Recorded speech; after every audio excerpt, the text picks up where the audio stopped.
उसको शिपमेंट के कमीशन का केवल 4 लाख रुपए उसको कमीशन मिला। ये सुधाकर मचवरम और मिसेस गोविंद राजू वैशाली, इनको केवल 4 लाख रुपए मिले थे कमीशन के इंपोर्टिंग एंड हैंडलिंग एजेंट्स के ऊपर। अब बात यही आती है कि आखिर इतना बड़ा व्यवसाय और व्यापार हो रहा है और जहां enforcement directorate, NIA, IT, CBI बड़े बड़े प्रकरण अपने आप को उसमें शामिल होने का बताते हैं। और आजकल तो एक प्रथा बन गई है कि अपने राजनीतिक प्रतिद्वंदियों को झूठे ईडी, आईटी, सीबीआई के छापे डालकर उनको परेशान किया जाए और अगर वो भाजपा में शामिल हो जाएं तो केस समाप्त कर दिया जाता है। ये भारतीय जनता पार्टी का और मोदी शाह सरकार का काम करने का तरीका है। मैं आपकी इजाजत से एक वीडियो है उसको मैं आपको सुनाना चाहता हूं। कितने कम 13 प्रकरण हैं जहां भाजपा के लोग इस प्रकरण में शामिल रहे हैं, ड्रग के माफिया के। ये पहली बार नहीं है जो भाजपा या उनसे संबंधित का नाम ड्रग्स केस में जुड़ा है। इससे पहले भी ये वाकया एक दिन नहीं बल्कि पूरे 13 बार हो चुका है। देश के अलग अलग राज्यों में ड्रग्स पहुंचाने का ये भाजपा सरकार की सत्ता में आने के बाद तेजी से बढ़ा है। गुजरात, पंजाब, हरियाणा, मध्य प्रदेश, छत्तीसगढ़, कर्नाटक और बंगाल जैसे राज्यों में युवाओं को लगातार नशे की ओर धकेला जा रहा है। साल 2019 में मध्य प्रदेश के मंडला जिले के भाजपा आदिवासी नेता संकट यात्री के 21 वर्षीय बेटे को पुलिस ने रंगे हाथों गिरफ्तार किया था। वो न सिर्फ ड्रग्स का आदी था बल्कि पेडलर भी था। अप्रैल 2017 में ड्रग पेडलर को पंजाब के गुरदासपुर जिले में बीजेपी नेता के घर से गिरफ्तार किया गया था। जून 2020 अम्बाला में बीजेपी चीफ जगमोहन लाल कुमार के बेटे अमित कुमार को पुलिस ने 60 ग्राम हेरोइन के साथ पकड़ा। सितंबर 2020 में कर्नाटक के कबानी में बीजेपी कार्यकर्ता चंद्रकांत चौहान को पुलिस ने नशीले पदार्थों के साथ गिरफ्तार किया था। अगस्त 2015 में पंजाब भाजपा नेता कमल शर्मा को राजस्थान पुलिस ने 190 किलो के नशीले पदार्थों के साथ पकड़ा था। जून 2020 में छत्तीसगढ़ पुलिस ने स्थानीय भाजपा नेता जगत पुजारी को ड्रग तस्करी के मामले में गिरफ्तार किया था। जून 2021 में भाजपा युवा मोर्चा से ताल्लुक रखने वाले धीरज कुमार को पुलिस ने लगभग 3 ग्राम की ब्राउन शुगर नामक ड्रग्स के साथ पकड़ा था। जून 2021 में हिमाचल प्रदेश भाजपा सरकार के 5 साल के एमएलए शुक्रवार को एक ड्रग व्यवसायी को आर्थिक रूप से लाभ पहुँचाने के विषय में पकड़ा गया था। फरवरी 2021 में पश्चिम बंगाल के भाजपा युवा नेता पंकजा देसाई को एक ड्रग केस में गिरफ्तार किया गया था। मार्च 2021 में भाजपा नेता सतीश नगर को पुलिस ने लुधियाना से तकरीबन 1 लाख से अधिक रुपए की नशीली दवाइयों के साथ पकड़ा था। और अभी हाल ही में अडानी के निजी बंदरगाहों से हजारों करोड़ रुपए की हेरोइन बरामद की है। अगर ये ड्रग पकड़ा न जाता तो इसी तरह देश के कोने कोने में पहुंचता और भाजपा नेताओं के साथ उनके कार्यकर्ताओं के जरिए देश के युवाओं तक पहुंचता। ये किसी की समझी साजिश है देश के विपक्ष को खराब करने की और देश पर राज करने की। अब ये हमारे सामने प्रमाण है। क्या वो मीडिया इस बारे में भारतीय जनता पार्टी से प्रश्न करेगा? क्या राष्ट्रीय मीडिया जिस प्रकार से अन्य मुद्दों पर बहस कराता है, हिंदुस्तान, पाकिस्तान, हिंदू, मुसलमान, अफगानिस्तान, तालिबान, क्या सबसे खतरनाक आज कोई मसला है इस देश में जहां नौजवानों को उनका भविष्य बिगाड़ा जा रहा है? क्या इस पर राष्ट्रीय चैनल बहस करवाएंगे? क्या उन लोगों को सामने लाएंगे जो इस अवैधानिक व्यवसाय में लिप्त है? क्या भारतीय जनता पार्टी के नेताओं को, जो मैंने सूची आपको दी है, उनके बारे में केंद्र सरकार हमको बताएगी कि एनडीपीएस एक्ट के अंतर्गत उनके खिलाफ क्या कार्रवाई हुई? आपको जानकारी है कि एनडीपीएस एक्ट कितना खतरनाक एक्ट है, उसमें साधारण किसी को जमानत नहीं होती है। और विशेषकर राजस्थान के लोग तो इसको जानते हैं कि यहाँ पर अफीम की खेती भी होती है, मध्य प्रदेश में भी होती है, कि एनडीपीएस एक्ट में कितना खतरनाक है। लेकिन स्पष्ट रूप से 13 जो उदाहरण मैंने आपको बताए हैं, उन पर अभी तक क्या कार्रवाई की है केंद्र सरकार ने एनडीपीएस एक्ट के अंतर्गत, हम जानना चाहेंगे। केंद्र सरकार ने जो 21,000 करोड़ का हेरोइन पकड़ा है, उसको नेशनल इन्वेस्टिगेटिव एजेंसी को सौंप दिया। अब नेशनल इन्वेस्टिगेटिव एजेंसी वो है जिसने हर भारतीय जनता पार्टी का विरोध जो से संबंधित आरोपियों को बरी करवाया है। जहां प्रोसिक्यूशन का ये उद्देश्य होता है, लक्ष्य होता है, ध्येय होता है कि अपराधियों को जेल भिजवाएं, लेकिन मोदी शाह सरकार के अंतर्गत नेशनल इन्वेस्टिगेटिव एजेंसी ने उन सब लोगों को बरी करवा दिया जो कि आतंकवादी गतिविधियों में शामिल थे। और उसमें चाहे आपके अजमेर दरगाह शरीफ पर बॉम्ब ब्लास्ट हुआ हो, उसके अपराधी, चाहे मालेगांव में 2-2 बार ब्लास्ट हुए, उसके अपराधी, चाहे मक्का मस्जिद हैदराबाद के अपराधी, चाहे समझौता एक्सप्रेस में हुए बॉम्ब ब्लास्ट के अपराधी, या मोड़ासा गुजरात में हुए अपराधी। बात यही है, नेशनल इन्वेस्टिगेटिव एजेंसी पर हमको भरोसा नहीं है। वहां वही वकील लगाए जाते हैं प्रोसिक्यूशन की तरफ से जो कि अपराधियों को कन्विक्शन की बजाय उसके एक्विटल के लिए बहस करते हो। ये मेरे पास प्रमाण है जो मैं देता आया हूं। हम मांग करते हैं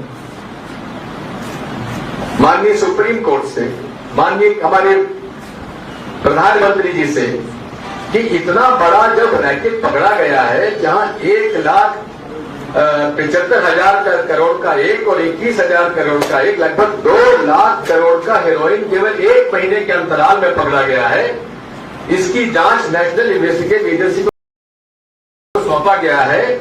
वहां एक सुप्रीम कोर्ट के जज के अंतर्गत इसकी जांच करवाई जाए, और सुप्रीम कोर्ट का जज भी ऐसा हो जो कि हमारी लीडर ऑफ ऑपोजिशन के और सीबीआई और केंद्र सरकार की जो डायरेक्टर को अपॉइंटमेंट की कमेटी है, उसी के माध्यम से ये under this judicial scrutiny of A other sitting court जज, सुप्रीम कोर्ट सिटिंग जज और रिटायर्ड सुप्रीम कोर्ट जज, उनके नेतृत्व में ही इसका इन्वेस्टिगेशन होना चाहिए।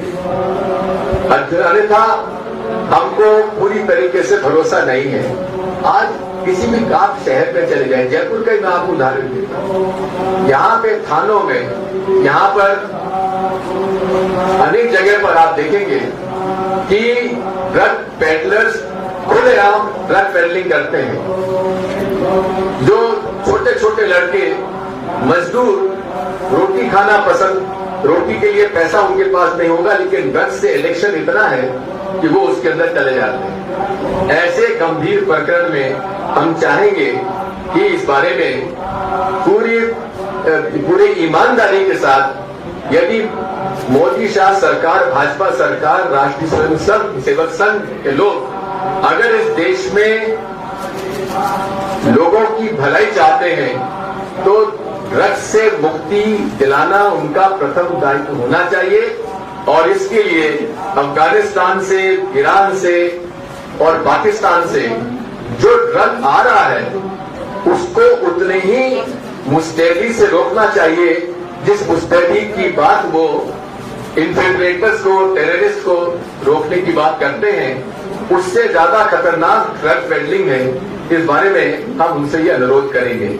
मैं ये भी कहना चाहता हूं कि नोटबंदी में हमें बताया गया था कि हम नोटबंदी इसलिए कर रहे हैं क्योंकि हम इसके माध्यम से भ्रष्टाचार समाप्त करना चाहते हैं, क्योंकि हम इससे आतंकवाद समाप्त करना चाहते हैं, हम इससे फेक करेंसी चेक करना चाहते हैं और डिजिटल ट्रांजैक्शन चालू करना चाहते हैं। लेकिन हुआ क्या, जिस समय नोटबंदी हुई थी उस समय मार्केट में 17.8 लाख करोड़ करेंसी थी। अगर ईमानदारी से उनको डिजिटल करेंसी ही लाना था और ब्लैक मनी को रोकने के लिए, काले धन को रोकने के लिए उन्हें अगर नोटबंदी करना ही था तो फिर करेंसी घटनी चाहिए। लेकिन आज 5 साल बाद जो करेंसी 17.8 लाख करोड़ थी सितंबर 2016 में, आज रिजर्व बैंक ऑफ इंडिया के आधार पर ये बढ़कर 26.7 लाख करोड़ हो गई है। अब आप समझ बताइए, डिजिटल करेंसी बढ़ना के बात मोदी जी करते थे, वहां कैश लिक्विडिटी कैसे बढ़ गई, आज तक इसका कोई जवाब नहीं देते हैं। और मेरा यह आरोप है कि बहुत बड़े पैमाने पर नकली नोट छपे हैं और नकली नोट मार्केट में आ चुके हैं। अब ये कहां से छपे, कैसे छपे, मैं नहीं जानता। इस बारे में विशेष तौर पर जांच होने की आवश्यकता है।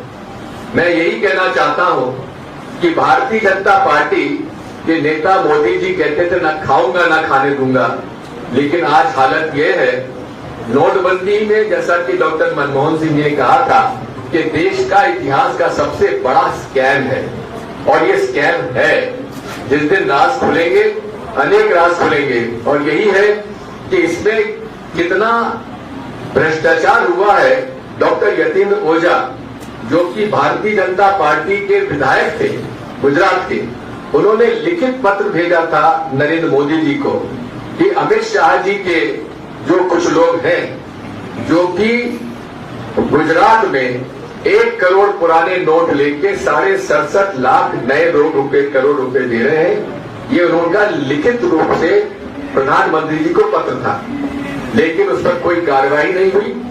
और पूरे तरीके से आप देखेंगे कि सबसे ज्यादा नए नोट अगर कहीं भेजे गए तो गुजरात के कोऑपरेटिव बैंक्स को भेजे गए, तो कोऑपरेटिव बैंक्स पर कब्जा अमित शाह जी के लोगों का रहा है। इसलिए हम चाहते हैं इसकी पूरी छानबीन होना चाहिए। जहां 2014 में नरेंद्र मोदी जी ने अनाउंस किया था कि काला धन हम वापस ले आएंगे, और काला धन वापस लाने के लिए सुप्रीम कोर्ट के रिटायर्ड जज की अध्यक्षता में एक स्पेशल इन्वेस्टिगेटिव टीम बनाई गई थी। 7 साल होने आए, आज तक स्पेशल इन्वेस्टिगेटिव टीम ने क्या रिपोर्ट दी है या क्या पाया है काले धन पर, क्या आपको अगर कोई जानकारी हो तो मैं जानना चाहूंगा। जहां तक मेरी जानकारी है, स्पेशल इन्वेस्टिगेटिव टीम ने आज तक वो रिपोर्ट नहीं दी है। ये पूरे तरीके से इसी तरह से आप देखेंगे राफेल सौदे के अंदर नियम और प्रक्रिया का पालन नहीं किया गया। जो स्टैंडर्ड ऑपरेटिंग प्रोसीजर है डिफेंस परचेजेस का, वो cabinet committee on defence purchase का उसकी मीटिंग तक नहीं हुई, फाइनेंस से क्लियरेंस नहीं लिया गया, और जिस कीमत में हम लोग 126 राफेल एयरक्राफ्ट खरीदने वाले थे, वो न खरीदकर केवल उसी कीमत पे 36 हवाई जहाज खरीदे गए हैं। और उसमें भी हिंदुस्तान एरोनॉटिक्स लिमिटेड का, जिसको कि उनको जहां प्रोडक्शन होना था राफेल, उसका भी उन्होंने खत्म करके निजी कंपनी को सौंप दिया। ये पूरे तरीके से ऐसे अनेक उदाहरण हैं जिनको मैं दे सकता हूं, लेकिन आज पूरी तरीके से ड्रग के मामले में मैंने आपके सामने ध्यान आकर्षित किया है, क्योंकि मेरी ये प्रेस कॉन्फ्रेंस केवल ड्रग के इस प्रकरण तक है। आप जितने भी ड्रग के बारे में कोई प्रश्न पूछेंगे तो उनका उत्तर दूंगा। धन्यवाद।